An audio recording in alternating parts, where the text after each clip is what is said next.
Okay, good morning. We're here this morning to make a really fantastic announcement that through a fantastic team effort between ourselves, FDLE, the State Attorney's Office, and our counterparts up in Daytona Beach, we have been able to take what we believe is a serial killer off the streets. And had we not done this, we're pretty sure that he would have killed again. So we have with us today Troy Walker, who's the special agent in charge of the Region 7 of the from FDLE, which encompasses Martin County all the way to Key West.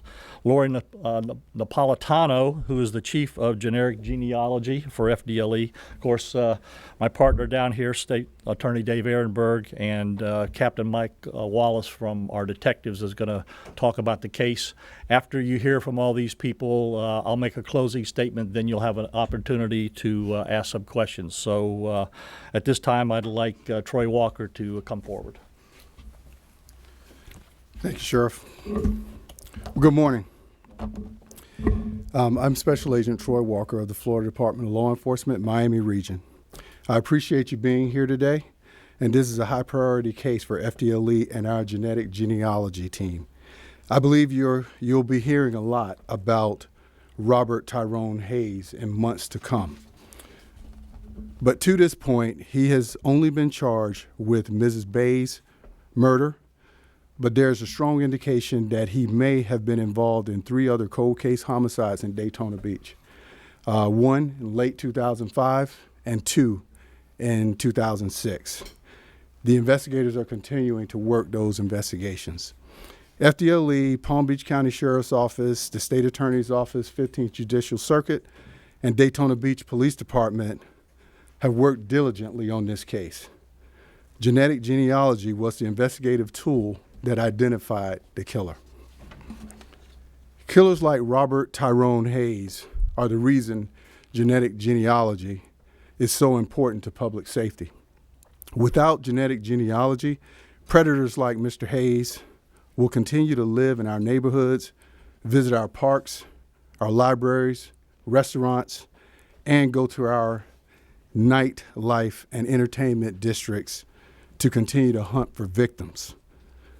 There is a power in combining genealogy, analytics, forensics, and investigative expertise to crack these types of cases. That's why FDLE committed resources to this area, and it's why FDLE and the state of Florida is a leader nationally in using the power of genetic genealogy to solve cases. Most importantly for us, this technique has a very real impact on public safety. Using genetic genealogy stop killers like these from continuing to kill our citizens and by arresting them and taking them out of our communities forever. With us today, as the sheriff also mentioned, is Lori Napolitano, who leads our FDLE genetic genealogy team, and she has a couple of comments. Thank you.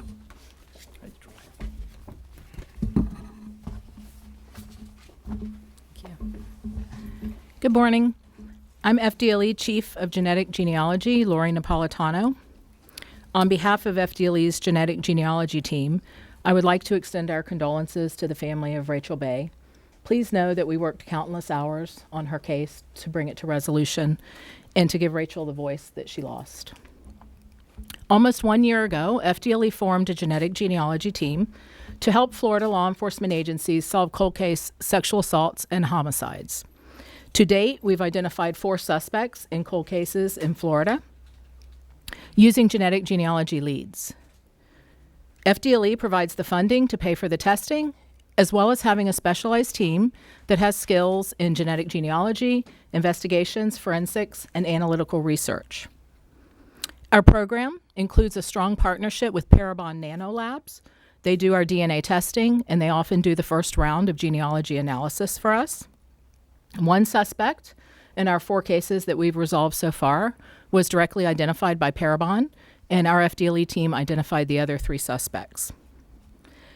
Genetic genealogy provides leads to investigations based on DNA matches to relatives found in genealogy databases. Investigators upload the crime scene DNA profile of the suspect and received a list of matches. Those matches are people who share DNA with the suspect. The more DNA they share, the more closely they're related. Only 2 genealogy databases, DNA databases, allow law enforcement's use, and that is Family Tree DNA and GEDmatch. In May of 2019, GEDmatch changed their policy on terms of use for law enforcement.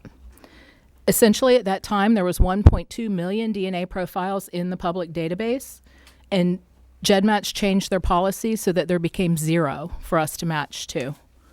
Today, there's about 140,000, but just 10% of what it once was. This can have a devastating effect on our ability to solve these types of cases in the future.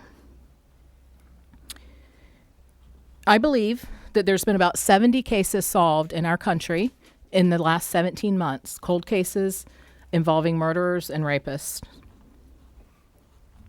Law enforcement's primary mission is to ensure public safety, and removing these rapists and murderers from our communities does just that. For those of you that support the use of law enforcement in genetic genealogy databases, you have a unique opportunity that can help you keep your community safe and help us solve crime. And that is if you would consider taking a DNA test and uploading to GEDmatch and opting in for law enforcement matching. Every single DNA profile that's added to that database could help us solve a crime in this country. But regardless of any challenges that we face, we will continue to work our many cases that are already in our program, and we look forward to sharing more successes with you in the near future. Thank you. Thank you, Lori. I'd like State Attorney David Ehrenberg to say a few words. Thank you, Sheriff. I'm Dave Ehrenberg, State Attorney for Palm Beach County. I want to recognize my prosecutors here today, Brian Fernandez, who's worked hard in this case, along with homicide prosecutors Reed Scott, Alethea McRoberts, and lead investigator Bill Frazier. It was technology that led to the capture of this defendant, but technology doesn't operate in a vacuum. It also takes cooperation and a partnership, and it's that partnership that we have with law enforcement, especially Sheriff Bradshaw, that helped lead to today. This has been an ongoing effort, an ongoing investigation for some time, and I'm pleased to be standing with the law enforcement partners who work so hard on this. But also, I must give thanks to law enforcement in Volusia County, because they've been working on this matter, and there was no turf war. We worked hard together. I want to recognize the Volusia County Sheriff's Office, the Daytona Beach Police Department, and in particular, the State Attorney for the 7th Judicial Circuit, R.J. Larissa. I've been on the phone with him several times about this matter, and he's been a great friend in all this. So I want before I close, just to recognize the brothers of Rachel Bey who are here today from Nashville and from Salt Lake City. Thank you for traveling all the way here to be part of this. You remind us that this is all about Rachel Bey. That's why we're here, and we will do justice for her. So thank you very much for your attendance here today. Thank you, David. Captain Wallace, why don't you come up here and give us an overview of the case that we had here. Thank you, Sheriff. Okay, what we're really here for today, again, Rachel Bey. And to get back to the case, March 7th, 2016, at approximately 15 in the morning, a female was found along Beeline Highway about a mile north of Indiantown Road. She was not identified at the time. Through investigation, Palm Beach County Sheriff's Office homicide detectives and crime scene went out. We were able to identify the female as Rachel Bey. Again, we do have Rachel's brothers here. What I will ask you is, I know they don't feel like speaking, so please respect their privacy. They'll be leaving with me when I leave. The investigation into this, upon autopsy results, Rachel was strangled and murdered. Sexual battery kit was conducted. We got DNA profile from that. The Palm Beach County Sheriff's Office DNA lab worked diligently on this, and I want to give a lot of our credit for this case to our DNA lab, who just did a phenomenal job. We were able to get a DNA profile of an unidentified male. That was entered into CODIS, which is the National DNA Database. In December of 2016, we were returned with a hit from 3 cases in Daytona Beach. That led us to Daytona and speaking with their detectives. This case has been worked nonstop since then. We were able to identify a suspect through people that Daytona had talked with. He lived up in Daytona during their homicides. He lived here during the homicide of Rachel Bey.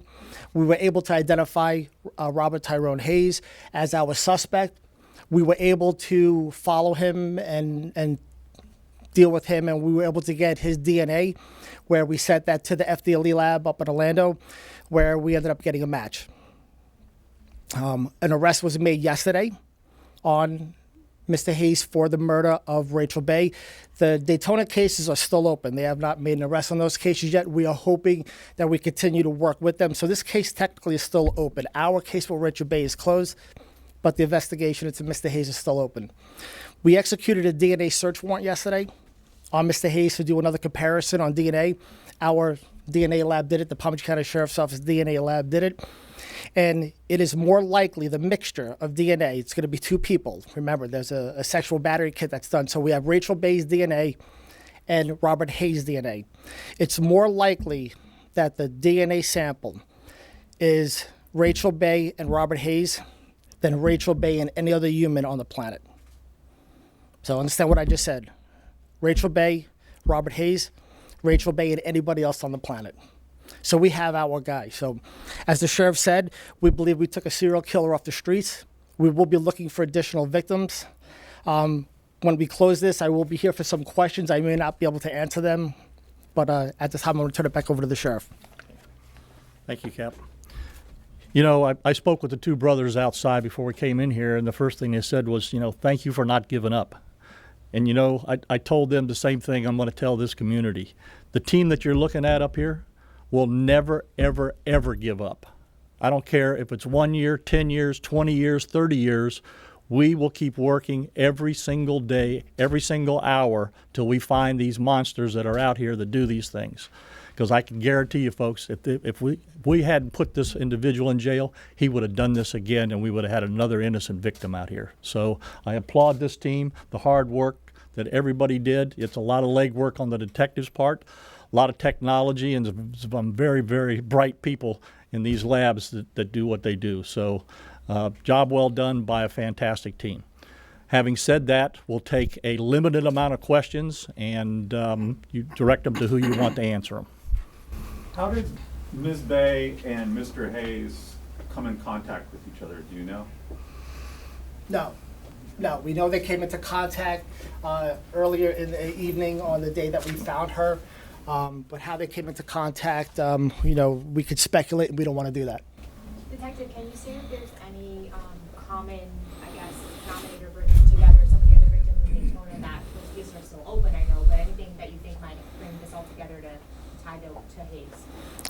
The modus operandi, so again, how Mr. Hayes chose his victims and killed them, or our case for Rachel Bey is very similar to the cases up in Daytona.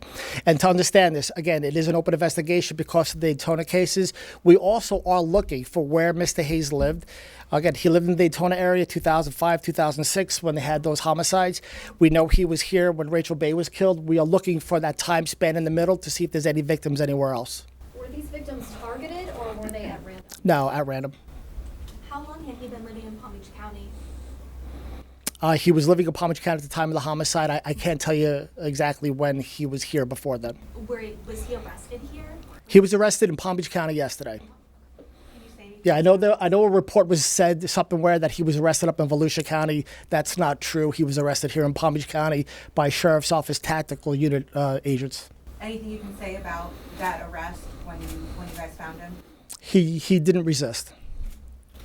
First appearance was this morning, where he got no bond. Okay, thank you, folks.